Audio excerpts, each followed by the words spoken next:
go and repeat the questions until you get the right answers. While we have a 60% pass rate, it would be wonderful if you could get 100% for yourself, because it means that you have engaged with what is in the training pack, the test pack, over and over again until you know the answers to those things. So I wish you all the very best as I hand over to the trainers. I want to recognize the presence of our president, Engineer Fulola Ojelade. I don't know if she wants to say anything. I don't know if she has any word for us. Okay, No, ma, yeah. I don't have anything to say. Thank you very much. Thank you very much, President. Engineer Bosede, please, can you watch out for questions in the chat box? Thank you. Okay, so Engineer Nimot, Engineer Uju, over to you.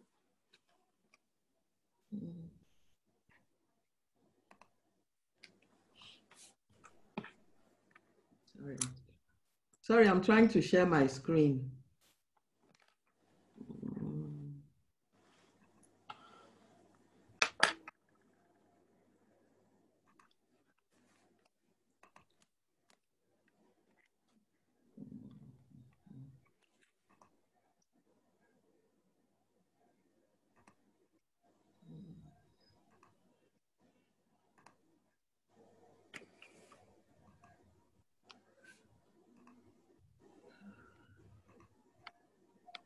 Sorry, I'm having some. Okay, I think I've got it now.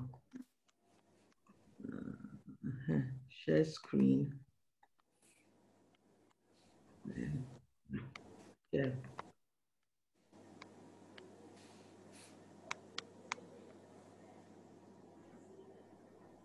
I'm sharing my screen now, so slideshow from current slide.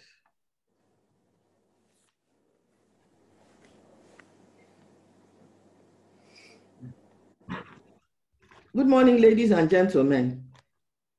Welcome to the second half of this training on preparing bid documents on the APWEN e-learning platform. We thank you all for subscribing to this training. And I also want to thank APWEN for the opportunity given to me to deliver this training.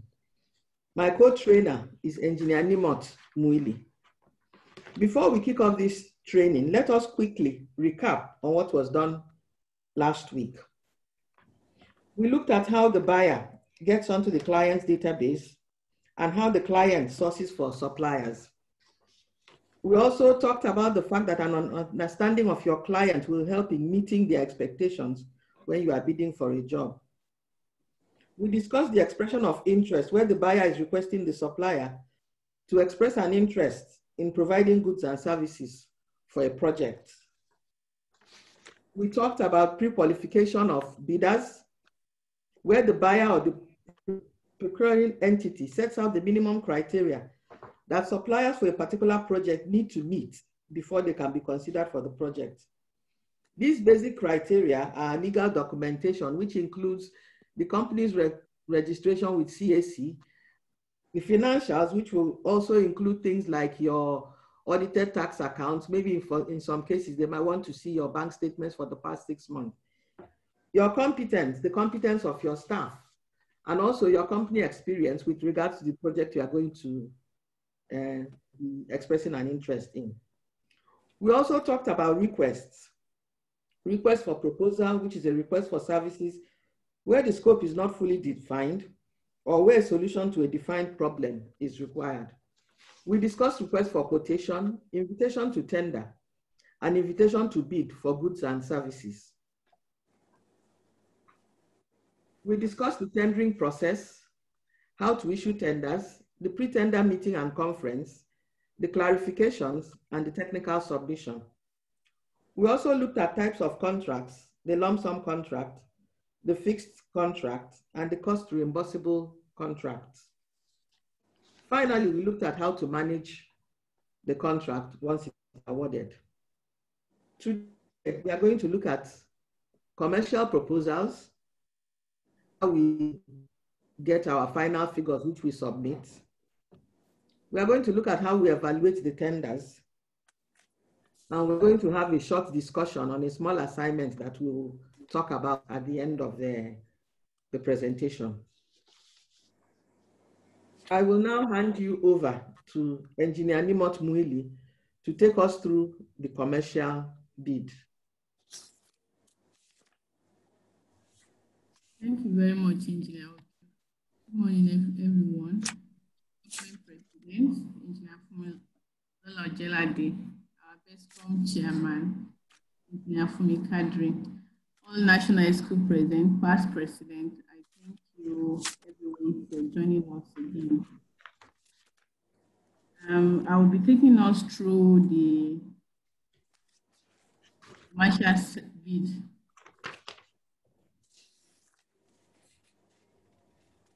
Do I need to stop sharing? Yes, please. Okay.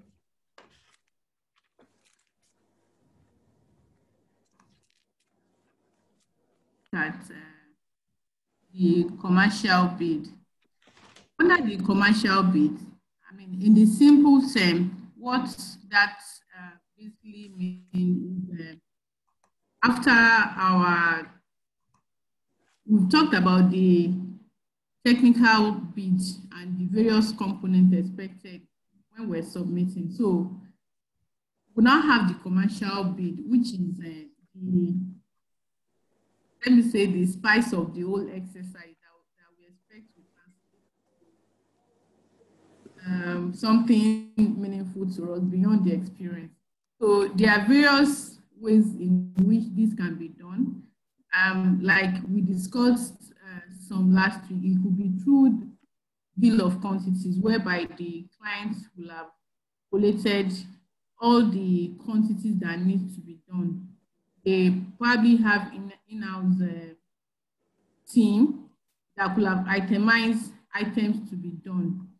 And this can be done for various types of contracts. It can be done for anyone, so long they are able to quantify. For instance, you might say that we want to buy 100 t-shirts.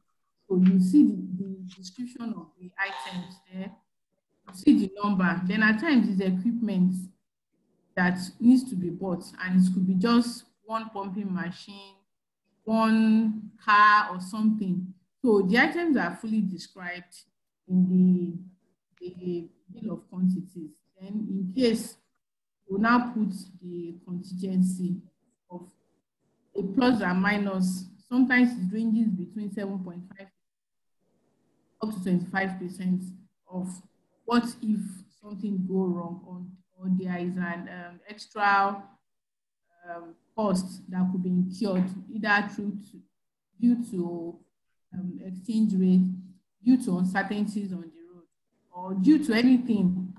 So you put those buffers there. Then cost rates, that you will have determined. There are various ways of determining your cost. One, based on the industry standard, there are various guidelines that suggest how much certain elements should be bought, how much certain work should be carried out, like the civil engineering standard method of measurement. We have the standard method of measurement.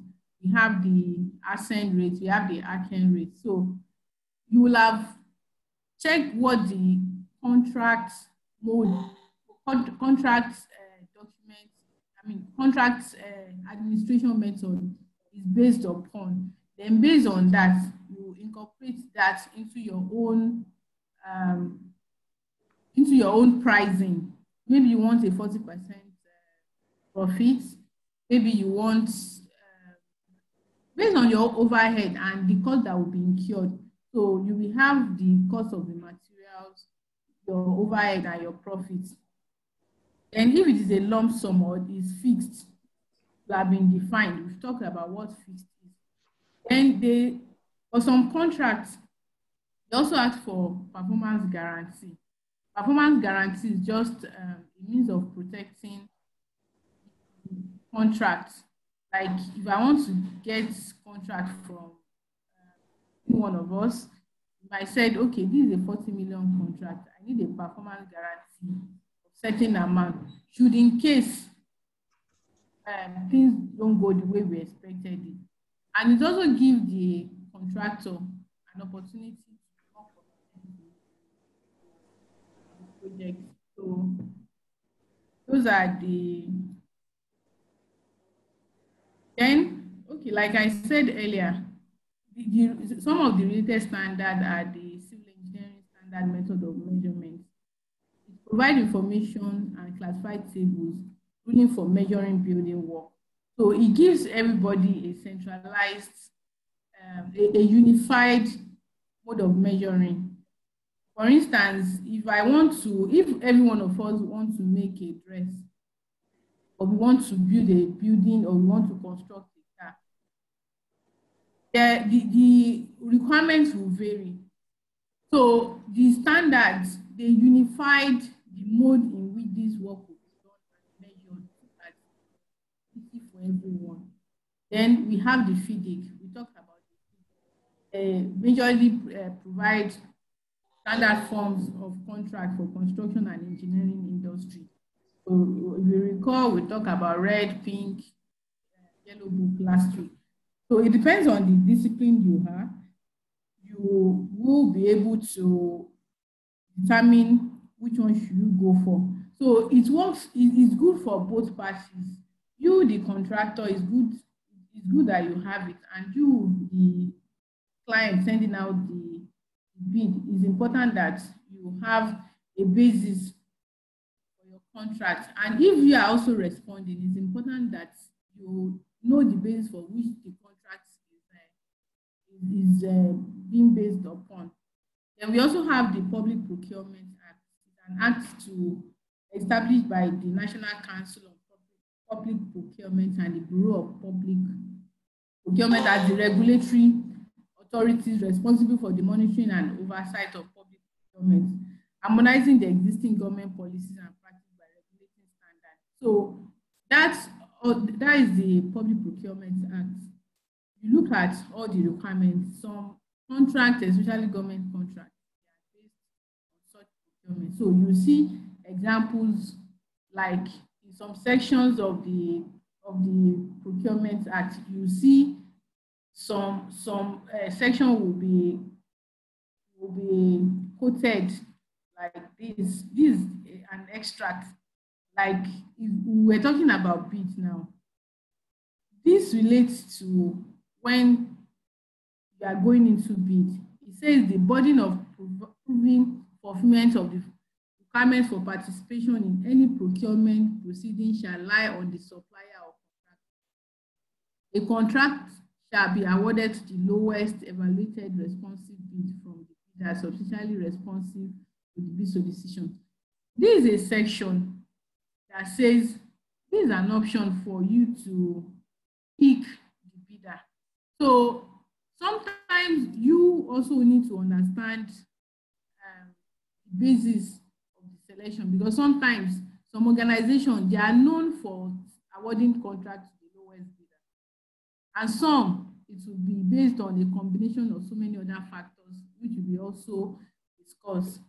Then we also have the engineering consultancy and project management services agreement, charges and condition of engagement by COREN. We also look at an extract from that one in the course of subsequent points. Like there is also the joint contract tribunal, JCT, which is for the building industry also to help deliver projects.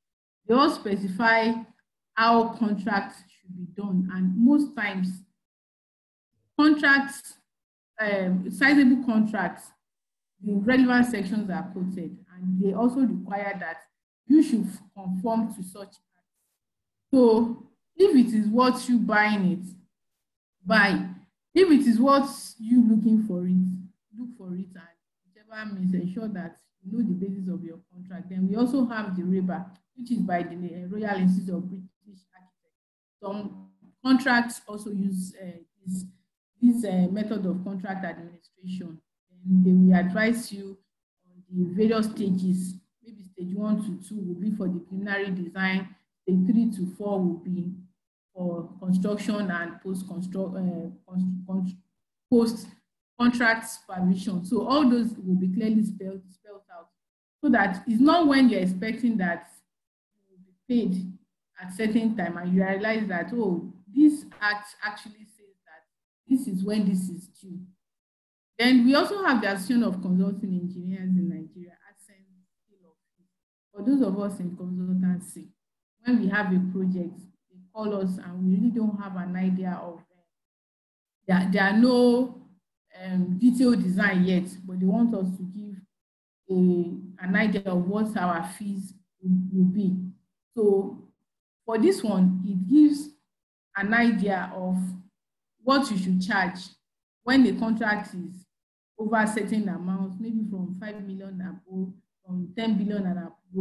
It gives you a certain percentage that you should charge. So that will be able to guide the clients also before you actually venture into it. Then we also have the Institute of Chartered Accountants of Nigeria Scale of Fees.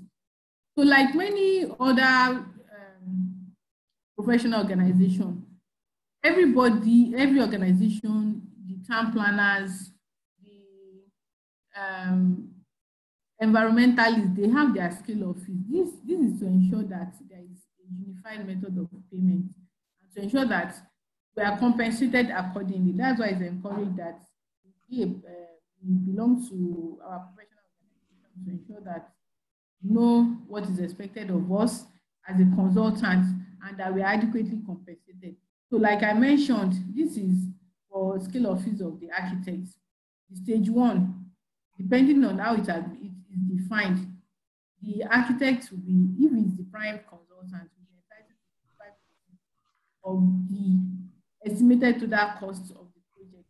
So the way the estimated total cost of the project is gotten at times is the floor area.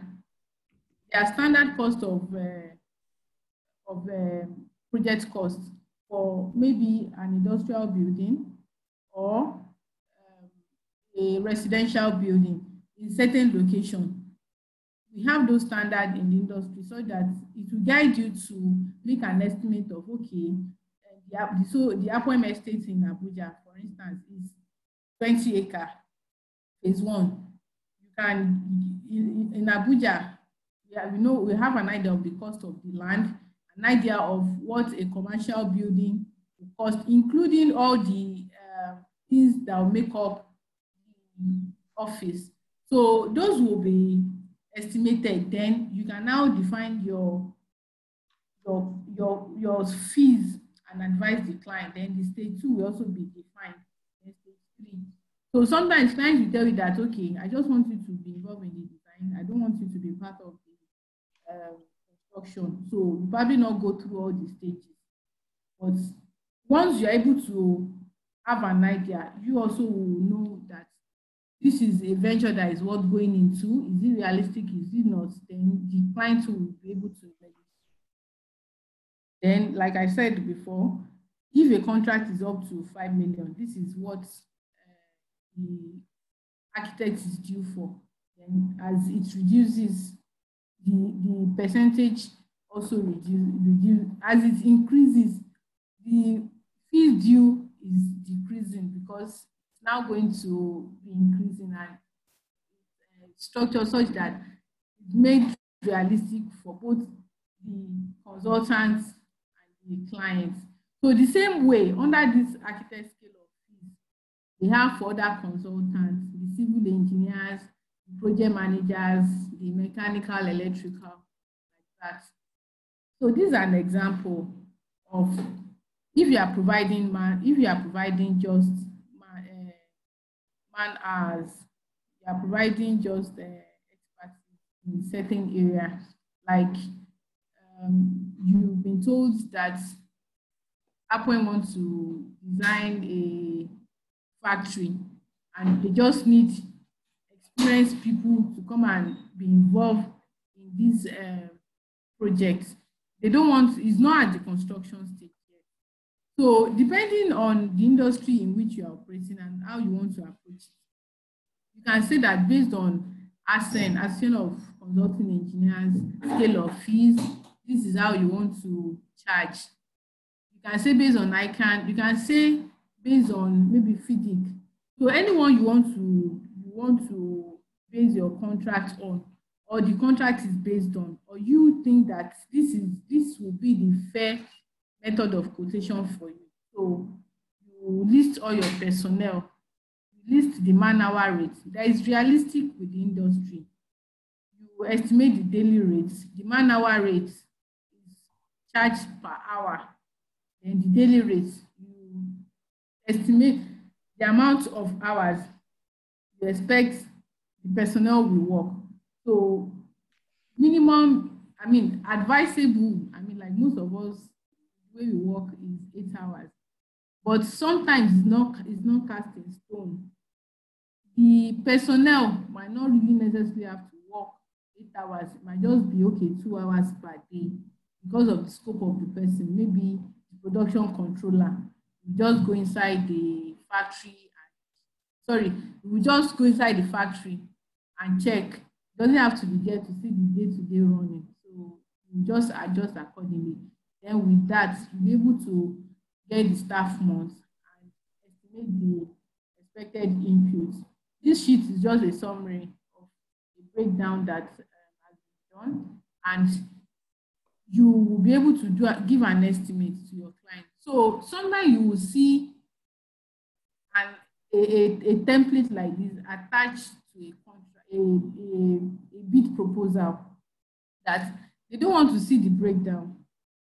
Just give us a summary like this. So before you are able to estimate that the staff month input is 1.8 months, you will have broken it down that the various phases of work. If you recall some of the slides we looked at last week, we did a breakdown of milestone. At this stage, this will be done like that. That's why the schedule is important, because if you do the schedule first, if you do the schedule and you broke down the activities that will be done, you'll be able to have an idea of the inputs limit we have when this work is about to, if you eventually get the contract. So you are able to estimate what is due to NIMOT, assuming I'm working in your organization, and assuming you also want to do a cost estimate for your staff that will be on the contract. That's why those aspects of the technical bid is very important, because they first of all want to see that you understand what they are talking about the project. So when you've broken it down under that technical proposal, you've seen the milestone, you've advised them, then they now want to see the translation of that into commercial. That's why, like we mentioned, for some, they first of all tell you that submit your technical proposal. If you don't pass the technical proposal, they don't bother opening your commercial. And for some online bidding that I've been involved in, they tell us to send both of them, and they tell you to password the commercial. That until when they evaluate the technical, when they see that you met the requirement, they will now call you that send us your password. But if you don't pass, they don't send. And the same goes for other processes, can be physical. So this is the EcoPace that's the engineering consultancy and project management service agreement charges and conditions by COREN. I don't know if you can see it, but it breaks down the various cadre that could be involved in a contract, including the last one, employing a driver. How much is due to the driver of an engineer? Because he's a driver doesn't mean that he shouldn't have a rate. So they advise that we charge 2,000 at the lower limit and 4,000 naira at the upper limit. The same way, number one, the chief engineering consultant, the lower is 25, the years of experience is 25, the lower limit, then anything above. So if we're employing such category, the hourly rate is 110,000. That's the lowest. Then you can charge depending on your client. So this is one of the standard of current that guides So based on that, you can also now respond to your various tenders. Like this, for instance, last week we showed this same tender document, but we didn't put the rates and we didn't do, we only show you the quantities. So now this is the response to it. So you have done your in-house estimates that to do the design services involve all consultants for 3 months. Per month, you're going to charge 25 million. So 25,541,200,000. Now, if you have not done the breakdown, I'm sure you can see that you won't be able to respond to this. Then the response is based on federal fee scale. So if you're using any other one, you should also indicate it that this is based on maybe Public Procurement Act, this is based on ICANN, this is based on ASCEN, this is based on FIDIC. That's why it's essential that we know this. Then the same way, the rest of it, resident architects. Since the architect also have a basis of their fee based on their own scale of fees, they will also go and look at it. For the resident engineer, you have the current. So you will be able to respond accordingly. Then if I'm the one evaluating, I will now look at that, okay, this is the caliber of engineer that you expect. I'll now go to the same acts that you have used to respond, that this person has quoted 1.2 million per month. So when you are saying, if eventually I agree to give you the contract, by the time you are sending me the engineer, you should send me an engineer that is commensurate with what you have quoted for, 15 years of experience and above. If you send me anything short of that, you know you breached the agreement. So it's important that you understand the client perspective, and when you are responding to bids in this manner, then like I mentioned, the milestone.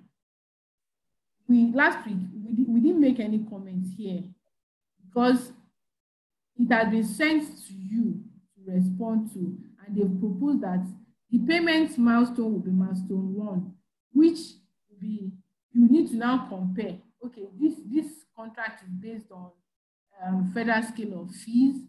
This milestone 1 should translate to stage 1. What is the recommendation there? Okay, 1.5%. You calculate the 1.5% and broke it down. Does it meet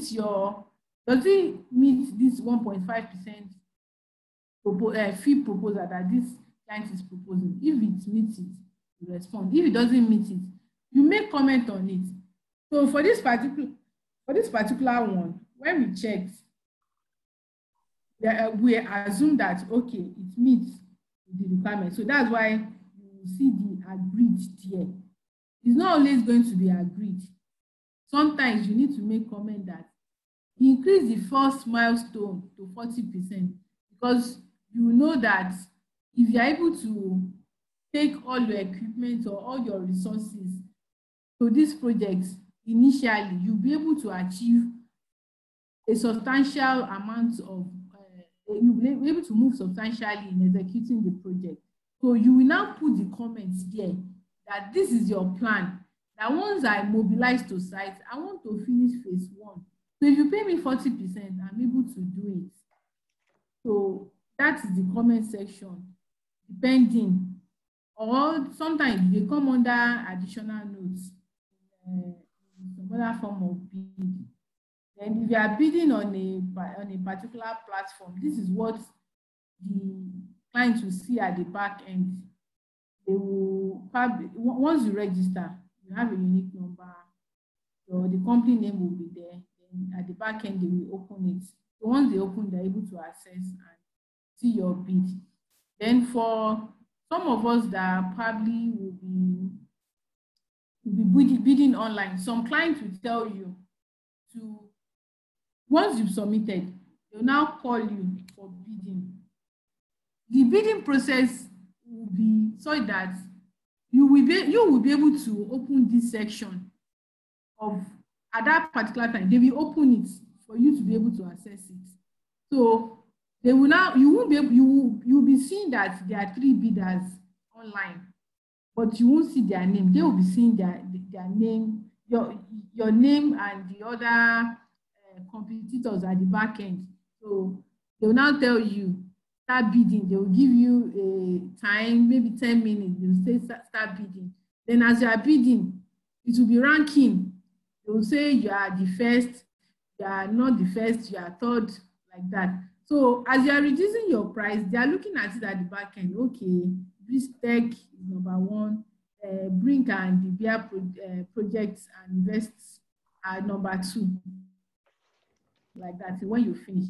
So, like mentioned last week, it's important that you break down your activities so that when you are going even for online platform, that they are not interested in seeing what your breakdown is, or they just want a lump sum.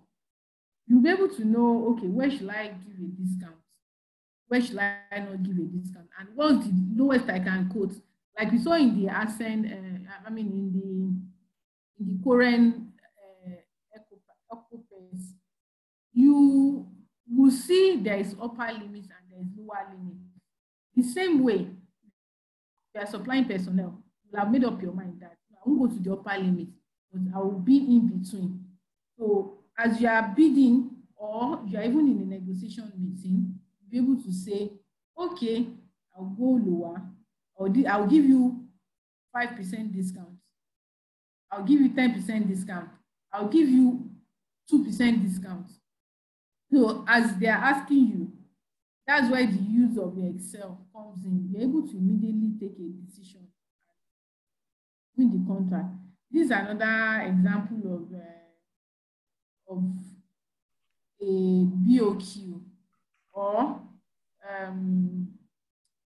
yes, a BOQ, or this can be under RFQ. Yes, it can be under RFQ, just for you to quote what they want. They already know it exactly. So they list all the equipment, then the balance of plants, the site work, and that is associated. Balance of plants is maybe you need to link the 2 equipment together, or you need to connect it to a particular power source. So all the work that is associated with piping, instrumentation, they need such work to be done by you. Then the site work, maybe you need to excavate, lay the cables, lay the pipe. When you finish, provide sleepers. Sorry, let me use non-technical terms. You provide support for such equipment, but it involves networks around. So you also quote for that. 1 month 2. The unit rate is 2,000. But when you do all this, you know, based on what we have seen before, it has a basis and the years of experience and the personnel you are quoting for. So those will now come, those will have gone under your technical submission. So after all said and done, it will be time to submit your tender. So I will hand us over to Engineer Uju to continue on that. Thank you so much. Just a minute, please. Thank you so much, Engineer Nimot. Please, I would like to ask every participant to rename their device. Please rename your device to the name you used to register. Please rename your device to the name you used to register. I don't want to have to remove anybody. Please rename your device to the name you used to register. Thank you. Please carry on, Engineer Uju. Thank you very much, Engineer Fumi. Engineer Nimot, thank you very much for that wonderful presentation. Our bids have now come in. So the next step is evaluation of those bids. The evaluation is to determine and select the lowest best bid from all the bids that have been submitted. You can call it a 4-stage process, starting with the bid opening, where the received bids are opened before they are evaluated. The bids, when they are opened initially, the first thing to do is check for completeness. If there are any requirements that need to be submitted as part of the bid, you need to check that all those documentation have been submitted. Then you check all the sections. Have all the sections been filled in? If there are any sections that they need to fill in, maybe you give them some forms to fill. You need to make sure that all those sections are filled in. Then the figures also need to be checked to be sure that the additions are correct. At times, we have issues where mistakes are made when people are submitting bids. And then if these checks are not carried out and you actually award the contract, you suddenly find that you are awarding the contract at a figure which is not what the person originally quoted for. A mistake was made, we agree, but then if we had carried out these little checks and balances at the beginning, we wouldn't have that problem. Once that is done, everyone signs off on the bid checklist and also on an attendance sheet.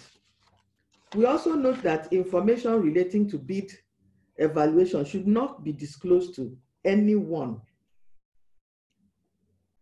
who is not involved in the bidding process. For some companies or for some organizations, when you are going to evaluate bids, you actually have to sign a secrecy declaration that you are not going to give out any information. So if you are not involved in the bidding process, you should not know about what is happening there. After the bids have been opened, the evaluation commences. This is the next stage where, if it is a purely commercial bid, then it is the lowest bidder that is successful. This usually happens for low-level bids or where there's an identified scope or where the costs are made up of bill of quantities in line with the Public Procurement Act of 2007. If the bid submission consists of a technical and commercial submission, it is handled differently. The evaluation is dependent on an evaluation procedure, which is usually decided at the beginning of the process. It's a document that you prepare on how you're going to handle the evaluation and you sign it off. There are two options. You can either evaluate the technical first, and then the successful bidders will have their commercials opened, or the technical and commercial are evaluated together. In this case, the technical is assigned a specific weight and the commercial a specific weight. The weightings are dependent on what is more important. If technical is more important, then especially in terms of quality, then obviously the weighting for the technical aspect of the allocation will be more. But if price is more important, especially if we are working on a budget and the scope is well defined and specified, and it's something that maybe we can get easily, then the price will be a higher, the price will be a higher criteria. When we are done with the bid evaluation, we now invite, if we feel that the bids are still a bit on the high side, we can invite the bidders, the successful bidder for a tender negotiation. And we discuss with him, and then we hear what he has to say and determine if the price can still be reduced further. If he doesn't want to, we can either decide to go ahead and award to him or go to the next lowest bidder if price is of a premium to us. The final stage is the approval of the bid evaluation results. And this is usually done by a tender board. That's a board constituted to look at contract awards. Every organization of a reasonable size usually has a tender board. This is an example of a bid opening checklist. It talks about the conference, the contract reference, the date the bid is opened, the name of the bidder, that's the contractor, and then, very important, whether the outer envelope is sealed. And then there's usually a bid form, whether it's completed and signed. Then if bid security is required, whether that has been submitted. And if there are any modifications, qualifications, withdrawals, whatever, all those. If in some cases, tenderers tend to make alternative bids, maybe when you give them, especially in request for proposal, after you've told them this is what you want, they now decide, okay, I can give you something better. Then they can make an alternative bid based on their different proposal. And then if they are offering any discounts or modifications, we also check and tick all of those. And then the total bid price. So all these will be ticked and the amounts put in and then signed off.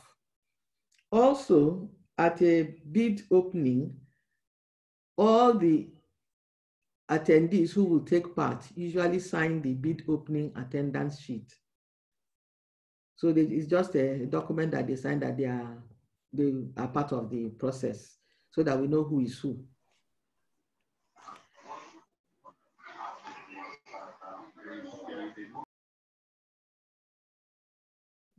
Now, this is an extract from the BPP Procurement Act on General Selection Procedure. And the item 50.1 says that the procuring entity shall select the successful proposal by either choosing the proposal with the lowest evaluated price, which we have already talked about, or the best combined evaluation in terms of the general criteria set out in the request, which is the technical and the price quoted. So that's what we just finished talking about. Then they also talk about a statement of the procuring entity shall include in the record of procurement a statement of the grounds and circumstances on which it relied to select either of the procedures. And that's the selection procedure which we talked about. Now, how do we go about this technical evaluation? First of all, we define, if you see where my mouse is now, you define the bid criteria. You list them out and then decide what your criteria is going to be.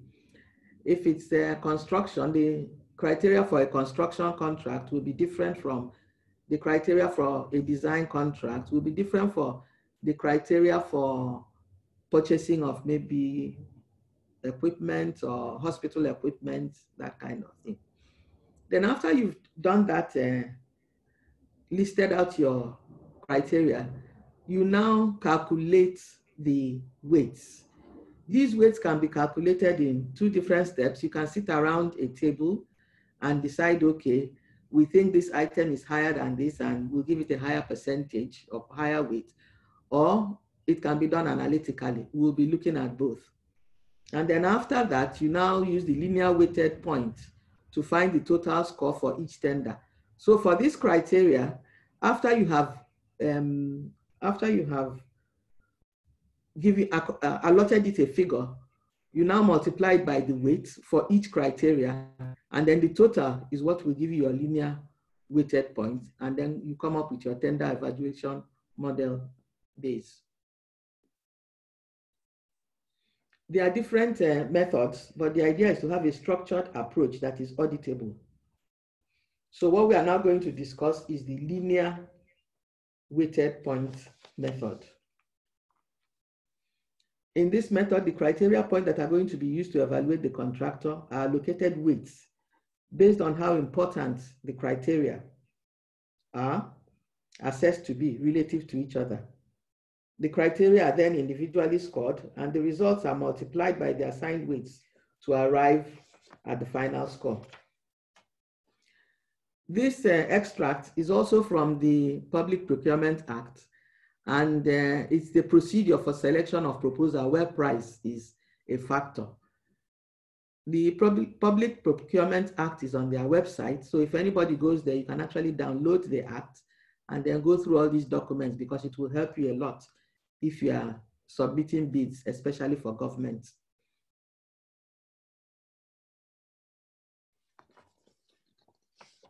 Now let us now look at some examples.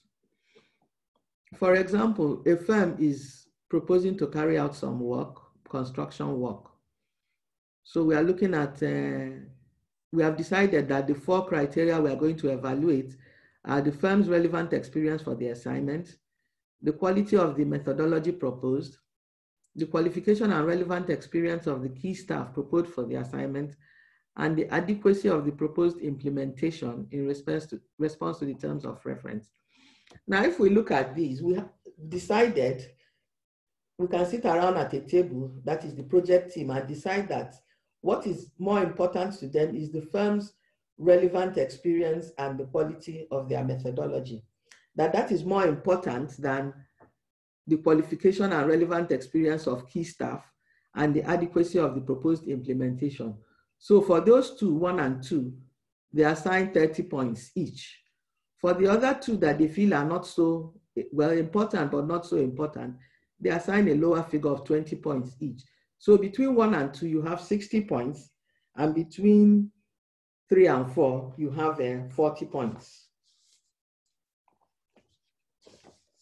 Now, if we were to look at the qualification and relevant experience of the key staff, we can rank them based on their academic and technical qualifications. We can also rank them based on the adequacy of their qualifications vis-a-vis the job they are going to do. And we can also rank them whether they've actually worked in the region where that work is going to be carried out. And that takes me to my next slide, where we are talking about the curriculum CV of the senior personnel. We are talking about the academic and technical qualifications. We are talking about adequacy for the project and their experience in the region. If you can put in the chat box, out of these 3, A, B, and C, which one do you think will rank higher in terms of percentage points out of 100? If A, B, and C, the points are supposed to total 100, which one do you think should rank higher?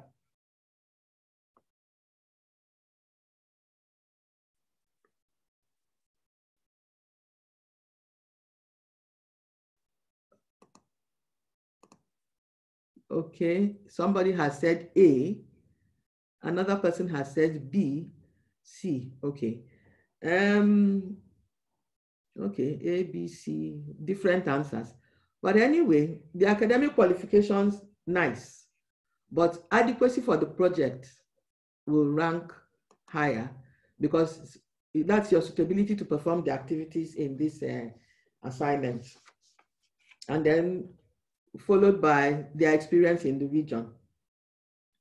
For example, if you have a first class degree in engineering and had never worked offshore before, you can have your degree, but if you've never worked offshore before, somebody who has your degree and has worked offshore will probably be better. Even somebody who has a lower qualification, not necessarily a first class, but has worked on similar projects and worked in that region will most likely score higher than somebody who has the high technical qualification, but he is not adequate for the project in terms that he hasn't been able to do, he hasn't carried out that assignment, and he also doesn't have experience in that region.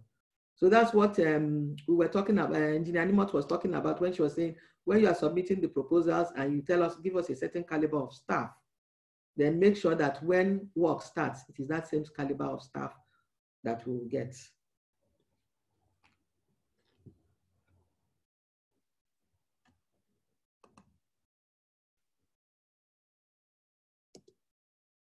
Now, this is another example of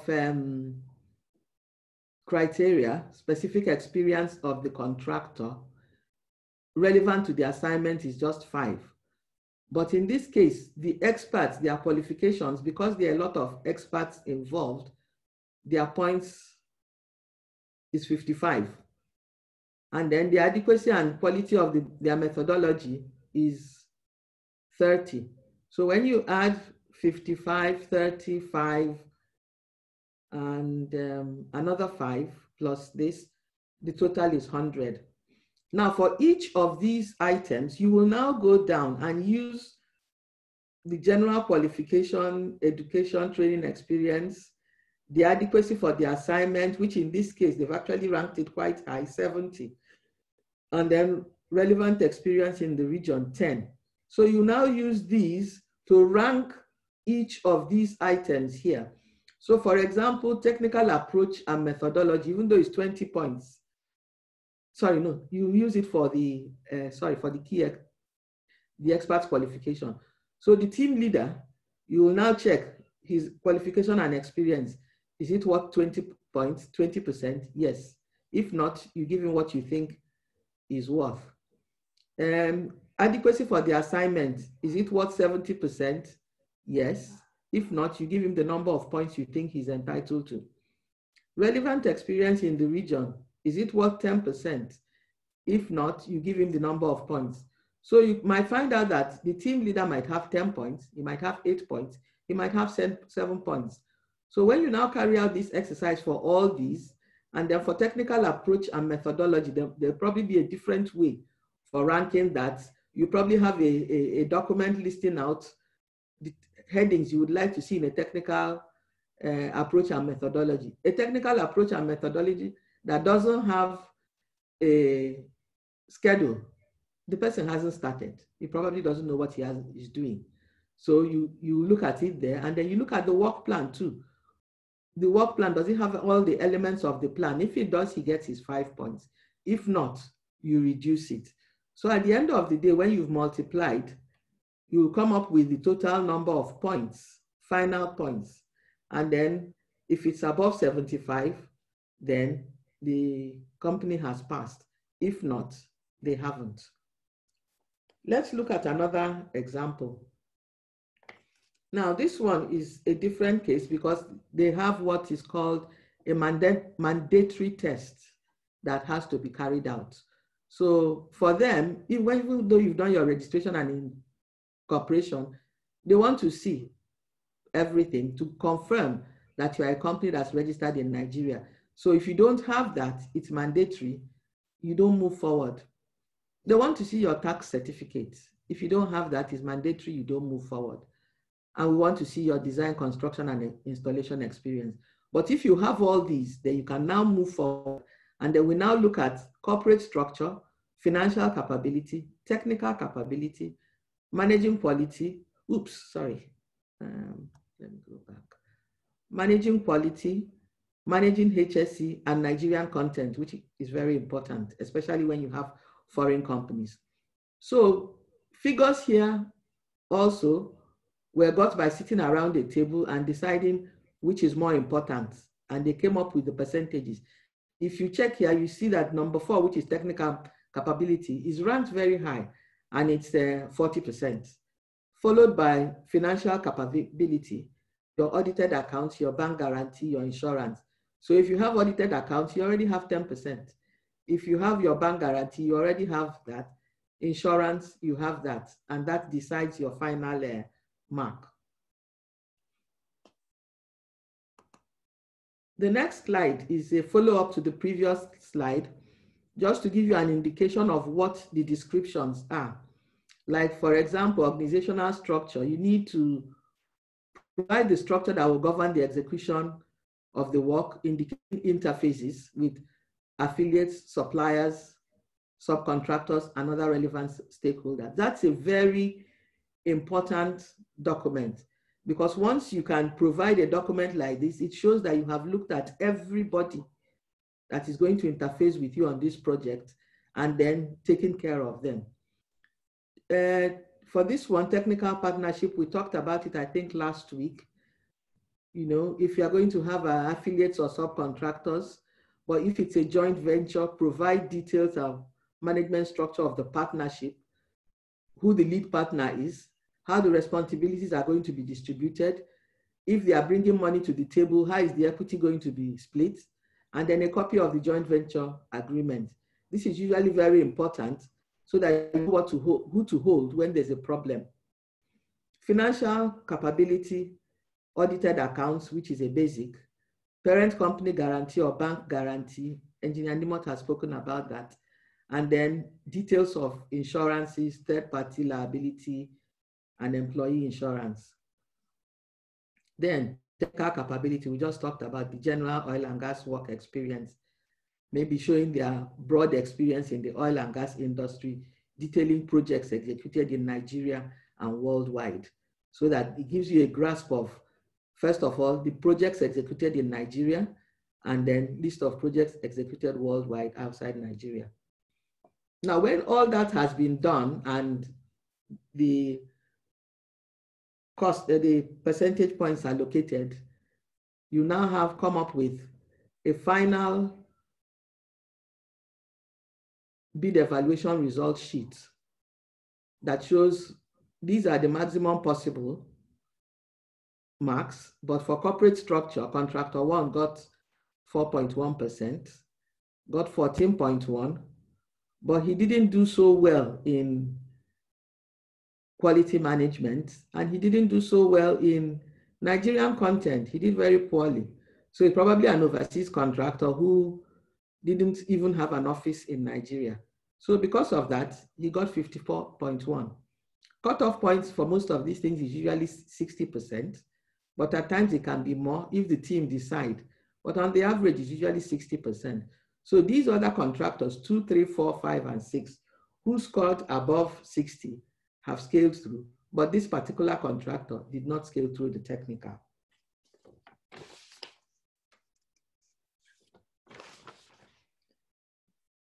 Now, when we now finish with that,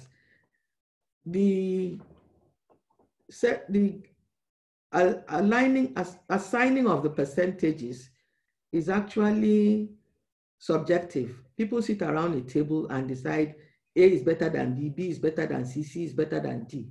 But then most times when you do things, especially for large projects, it's always good to have something that has an audit trail. So another method of getting those weights is called the analytical hierarchical process. So you have 1, 2, 3, 4, 5, 6, 7, 8, 9, 10 criteria that you are going to look at. So you have them on this axis, on the horizontal axis, and you have the same 10 criteria on the vertical axis. Now, when you look at it, the way we are going to rank it, the horizontal axis will call it A, vertical axis will call B. Now, if we feel that quality A is less important than quality B, we will give it a 0. If we feel that quality A is more important than quality B, is as important, sorry, than quality B, we'll give it a 1. And if we feel that quality A is more important than quality B, then we give it a 2. Now, if we look at general on the horizontal, if we look at general approach and methodology for equipment and personnel, and we look at line 1, which is health, safety, and environment, what we are saying is that A over B, we are saying that A is not as important as B, and that's why we give it a 0. Then, if we look at health, safety, and environment, which is column 1, which is item 1 on the horizontal axis, and we compare it with general approach and methodology, obviously health, safety, and environment and security is more important. So we give it a 2. Now, if we look at, let's look at another example, one. So if we look at, for example, civil engineering experience and approach, which is 1, 2, 3, 4, number 4, and we compare it with the general approach and methodology equipment personnel, we feel that, okay, both of them are equally important, then we can give it a 1. So this is a structured way. You look at 2 items, decide which one is higher than the other, and then you rank based on that. When you have now filled in all the boxes, you now total them down. You have 18 here for HSC, general approach and methodology 10, MEP subcontracting arrangement 13, civil engineering experience 12, all the way down to compliance with contract conditions, giving us a total of 90. We now normalize it to 100. So we see that HSC is 20%, general approach and methodology is 11%. So these are the weightings. These are the weightings that we are not going to use. So in this case, the weightings have been developed in a different way, unlike just sitting down and saying, I think this weighting is more, let's give it 30%.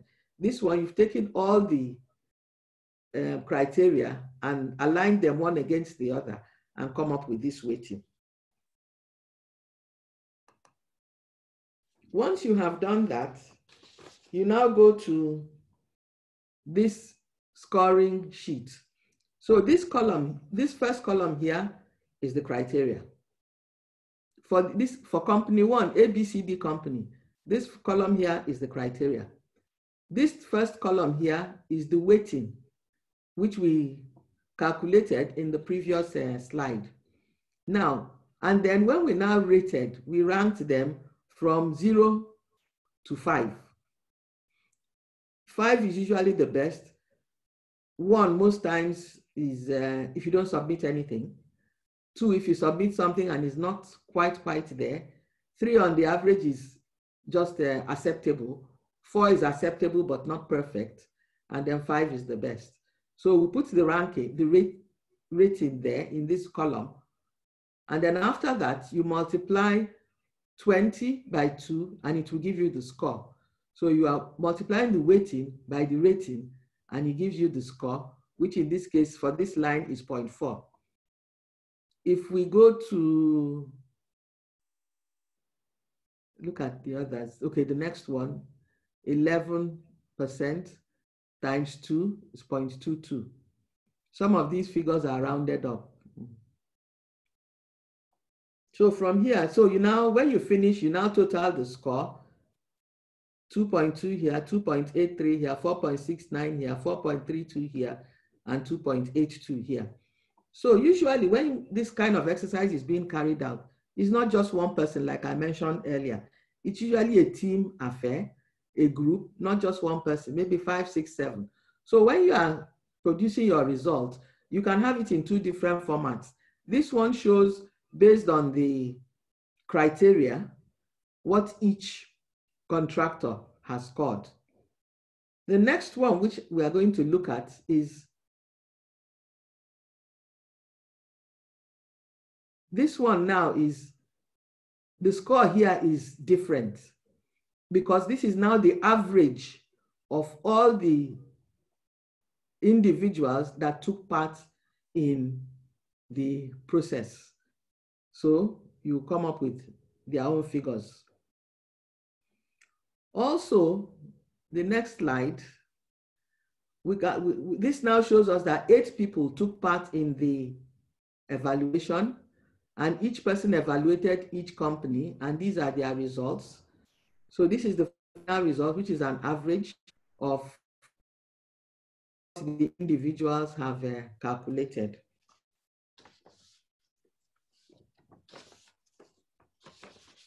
So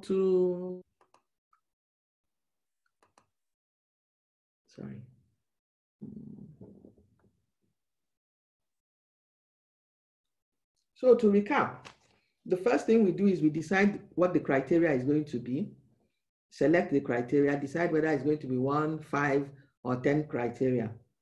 Then we calculate the weights. And after we have calculated the weights, depending, you can either decide to calculate it based on selecting the percentages. But for very large projects, it's always good to use this hierarchical method to calculate. Then after you calculate the weights, we allot the scores. After we allot the scores, we multiply the scores and weightings and then add them to arrive at the total score. So this is now our tender evaluation model. And it is a model that can stand up to scrutiny, and it is a model that can be audited because there's structure behind it. At this point, I hand over to Engineer Nimot to take us through commercial bid evaluation. Hello, please, can we just, Engineer Nimot, is it possible for us to take a 5-minute break, please? Oh, sure, we can. I welcome us back from our break. Hope we had a good time. So I'll be taking us through this short session, but interesting, the commercial bid evaluation.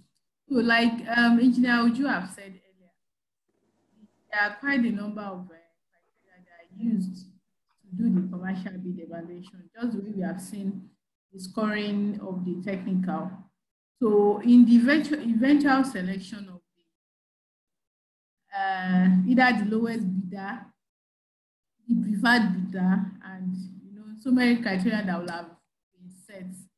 So one of the methods that are being used is the weighted score method. And the weighted score method is one of the methods that she has shown that it could be either the linear or the hierarchy.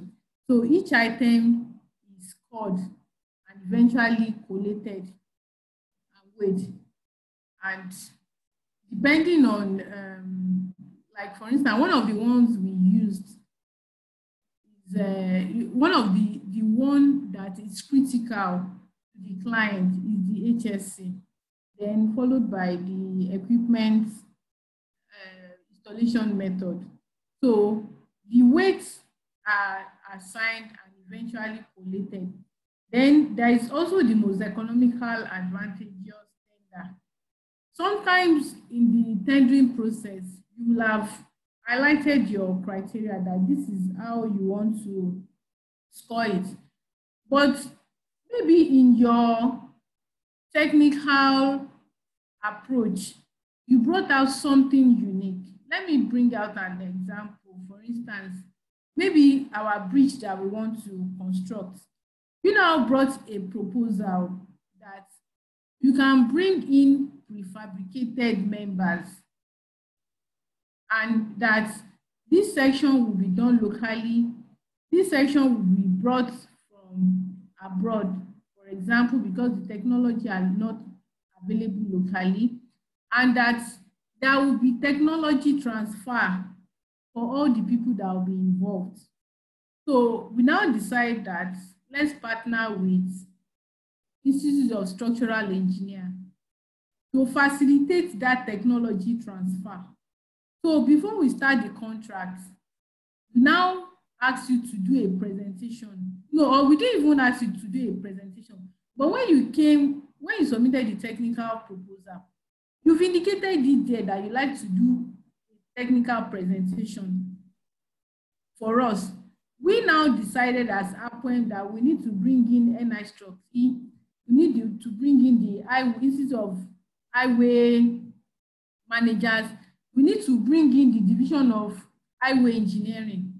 So you can see that from your technical submission, you will have brought in that phase, the cost of bringing the equipment you need, the technology you need from abroad, and now you want to integrate it locally. So we're not only looking at our own project, we're also looking at the other benefits that will come with it, that also a lot of people, a lot of young engineers will benefit, the professionals too will learn new things, there will be employment, new technology will be acquired. And we're also seeing that cost. And eventually you now said, oh, I'll be saving you 30% of the time, 10% of the cost. So that kind of tender in a way has changed the methodology which the clients have in mind to something more advantageous. So that is an example of this mix. Then we also have the mean average. You have done your estimate in-house. 3 contractors have submitted. All of them are almost looking close. Now decide that Nimot submitted 4 billion, Muili submitted 4.2 billion, Adebukola submitted 3.9 billion. Now look at it. Nimot is offering this, Adebukola is doing this, Muili is doing this. Now bring out the criteria. I now find, you now do like a give and take. Okay, let me do this. Now find the average. Let me move away from my 3.8 billion estimate. Let me make it 4 billion. So from the various estimates that have been submitted and have been done in-house, you're able to take a mean of it. Then for some organization, by default, with all due respect, I'm not an expert in a World Bank project, but sometimes some of their projects are go to the lowest bidder, and like some other organizations too. Some of them, you say, this one is the most cost effective for us, but this needs to be achieved. Then sometimes it's based on the similar project that we have done, that when we wanted to do the HQ building, it is also amount of floor area, it has this, it has that. This is the cost. So based on that, you just give a buffer that the cost range shouldn't be more than 2.5%. So for some that you're already seeing a variation of 10%, you automatically just please put this aside. It's still the same use. You can say it's still the same site, same location. Based on the exchange rate, nothing much have changed. The change that has happened is this amount. So you're able to use your similar experience, your past experience, to just immediately disqualify some people. So the fact that we are friends, or you are the friend of the GM, or you've been doing business for them before, doesn't make it automatic. And that's why I see at times that some will say, but it's my client, he didn't give me this particular project. Then some are also based on qualified cost estimator that has good database.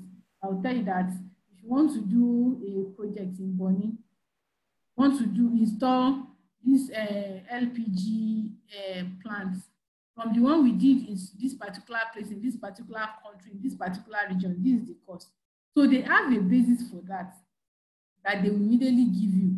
Just the same way we women, we have Sego. If you want to buy Sego, this grade. If you want to buy 27 karat gold, is this one. For the men, the belt and shoe, it goes together. They know the amount. For the tummy shirts, the range, they already have it by standard. And when you do a combination of give me gele and filler for my husband, and shoe and belt for him, they already give you an idea of what it can cost. So when submissions are now coming in and they are just way off, you immediately know that, sorry, this cannot fly, and you don't waste time in estimating it.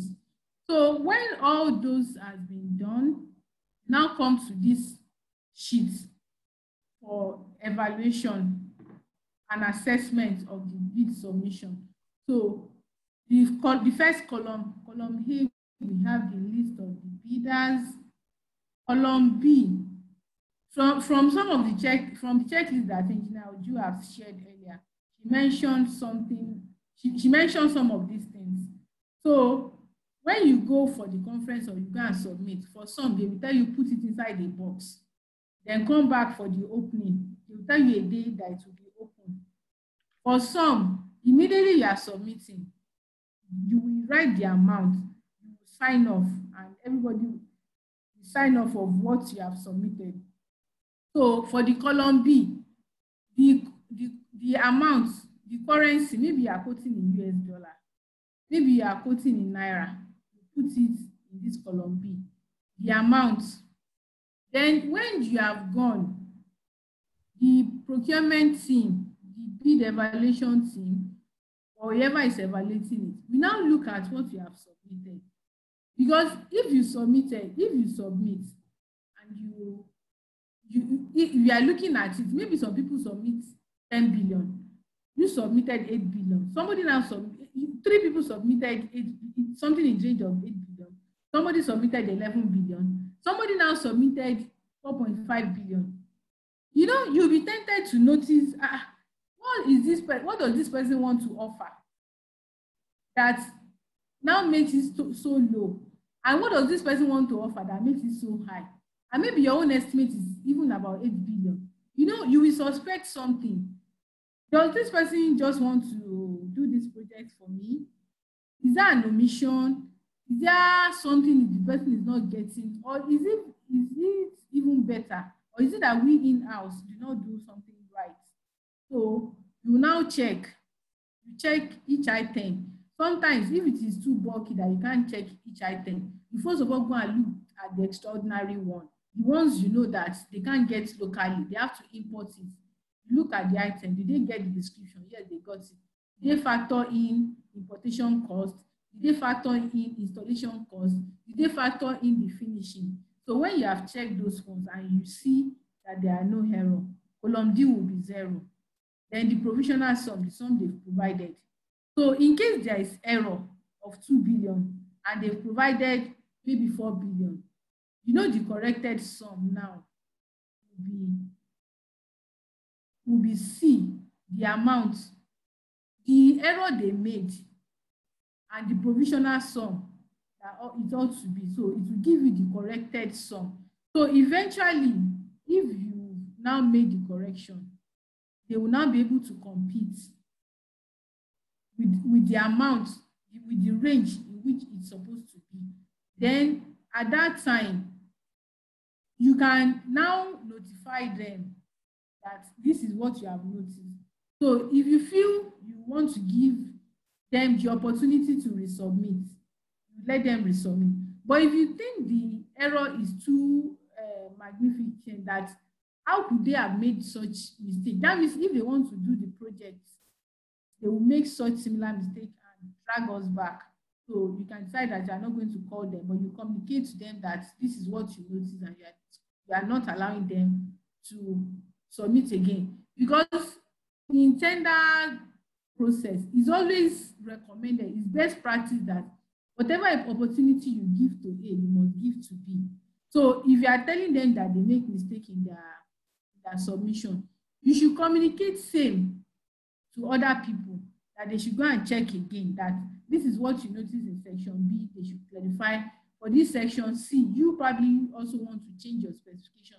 You communicate so to everybody, you give everybody equal opportunity. And if after that you requested for percentage, you put it under the column G, you now multiply, you now factor that in.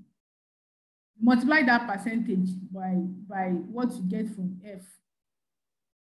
Sorry, you put in the percentage, you get amounts H, then the corrected and the discounted amounts, get it, that's under the I. You subtract F from H, so you get the corrected discount amount, and that will be the total for that particular contractor. And the same way, you do it for all the contractors too, giving everybody equal opportunity.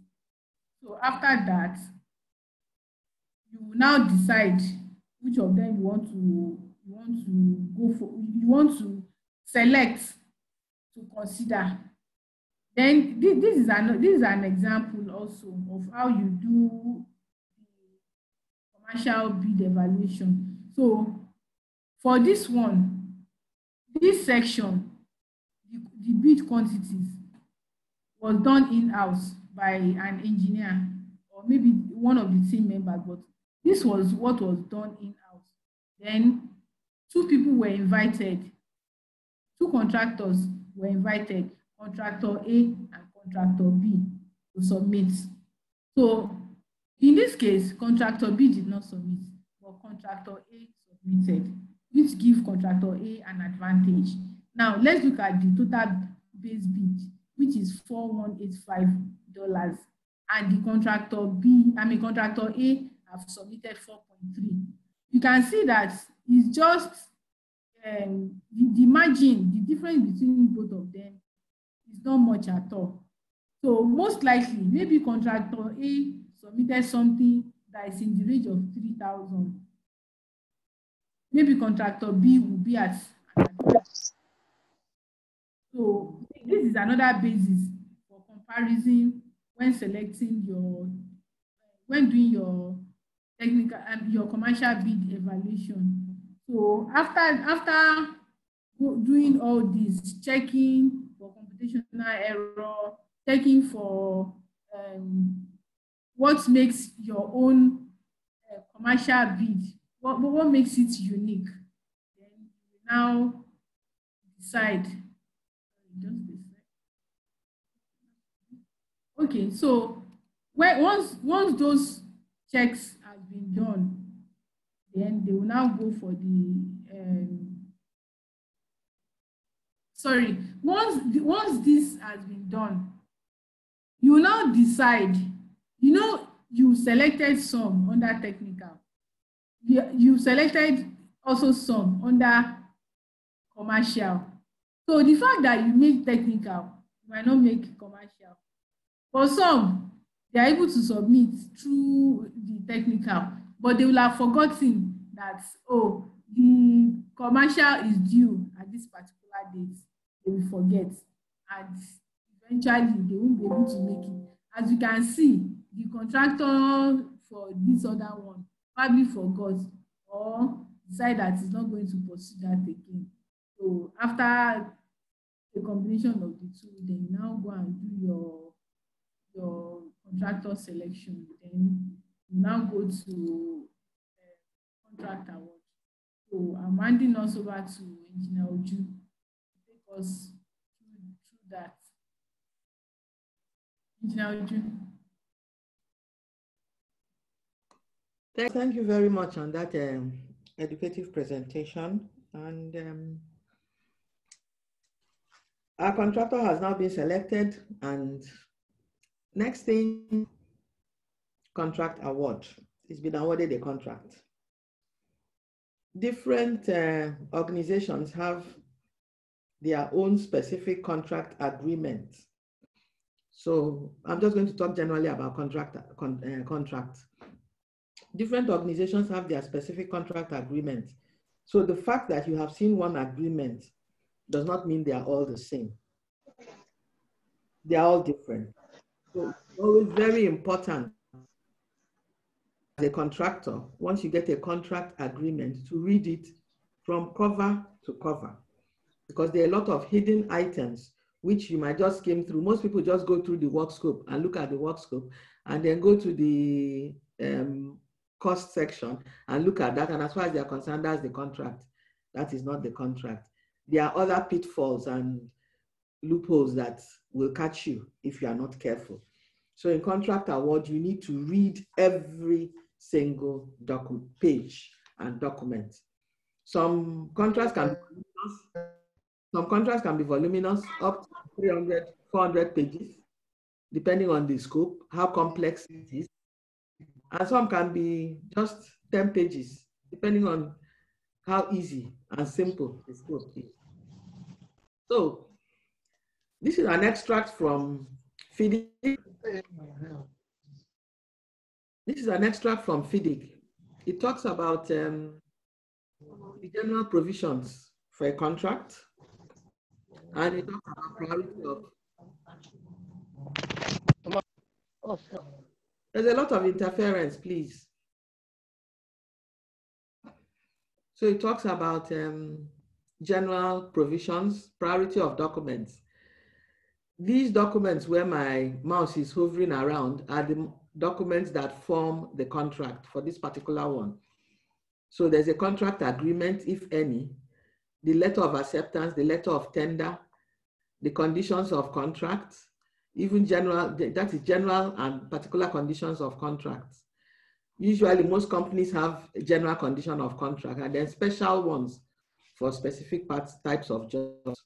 The specifications, if it's technical or whatever is being ordered or purchased or constructed, and then drawings, and then schedules, and any other document. So these are the documents.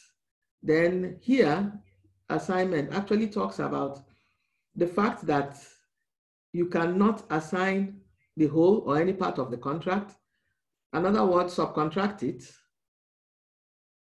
to someone else unless you have permission from the owner of the job. So this is an extract from FIDIC on how they manage their own contracts. Now let's look at a typical contract document. The first item you probably have is the form of agreement. That's the main condition of the contract. And it lists the documents or sections that make up the contract. It lists schedule start and completion dates. It talks about who to contact if there's a problem. That's if they are going to go to court. It talks about who is going to be, where the notices are going to be served. And there's a lot more. But there's a slide that is dedicated to that specifically because this form of agreement is a very important document. So at the end of the sections of the contract, we look at the forms of agreement and you see what is inside. The next one is the articles of agreement. The articles of agreement will deal with the company and contractor subcontracting, how you will manage subcontracting, how the contract will be handled, how you will hold meetings, terms of payments, applicable laws and regulations of the land that you're supposed to meet, how the contract will be terminated if there's a need for termination, and then also how they define completion when you've completed the job. Another section, section 3, is usually schedule of prices. That's where the prices and the price breakdown is contained. And that's also where you have the milestone breakdown. That section, you also have the milestone breakdown there. So you have the prices and you have the milestone breakdown. And any other thing that has to do with payment. So you probably have, I would expect in that section to see a work completion certificate sample so that there's no ambiguity. Everybody knows what it is from day one. And then who is going to sign, who are the people who are going to sign off on such documents. The next section is the scope of work. And that's the detailed specification of the goods and or services that are being procured. Now, these four on its own is the main contract: the form of agreement, the articles of agreement, the schedule of prices, and the scope of work. All others that we are adding are useful and nice to have. This is the main part of it. But the other bits are also very important in their own. So you have your admin instructions, where you give instructions on how to manage a contract, on how you write reports, on how you hold meetings, on how you communicate, whether email is acceptable, whether everything has to be in writing and signed off. Oh, I forgot to mention, sorry, under articles of agreement, an important something is variation. How you handle variations, that's under articles of agreement, because that's also an important item. And then under admin instructions, variations will also come in there. How do you handle variations? What constitutes a variation? Those kind of things. After admin instructions, you have health, safety, and environment, which is very important. But a lot of people tend to knock it, don't put it in their contracts, but it's a very important part of the contract because this tells you how to manage health and safety on the job. For contractors who don't really pay much attention to health and safety, they also learn from this because this gives them an indication of how they will manage health and safety on the job. Managing health and safety in an office environment is different from managing health and safety in the field.